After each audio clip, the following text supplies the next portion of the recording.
Praise the lord. కన్యక అయిన మరియా పరిశుద్ధాత్మ వలన గర్భవతి అయి యేసు ప్రభును జన్మనిచ్చింది. అనగా యేసు ప్రభు అనగా తన ప్రజలను తన పాపాల నుండి విడిపించుటకు దేవాది దేవుడు కన్య అయిన మరియా ద్వారా దేవుడి లోకానికి వచ్చాడు.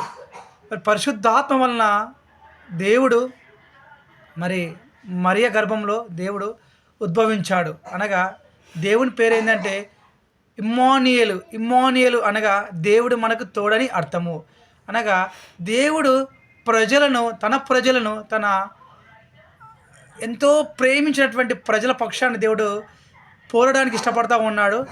వారి పాపాల నుండి దేవుడు విడిపించడానికి, శాపాల నుండి విడిపించడానికి దేవుడు మనందరికీ తోడై ఉన్నాడు. ఎందుకంటే దేవుని సన్నిధిలో సంపూర్ణ సంతోషము.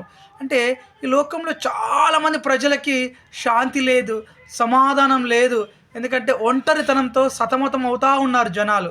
కానీ దేవుడు ఏంటంటే మీకు తోడై ఉన్నాను, భయపడకుడి. దేవుడు ఏంటంటే మనకు తోడై ఉన్నాడంట. ఎందుకంటే మన కష్టంలో, మన బాధలో, మన యాతనలో, మన వేతనలో, మన ఒంటరితనంలో కూడా దేవుడు ఏంటంటే మీతో పాటు నేను ఉన్నాను, సదాకాలం మీకు తోడై ఉన్నాను.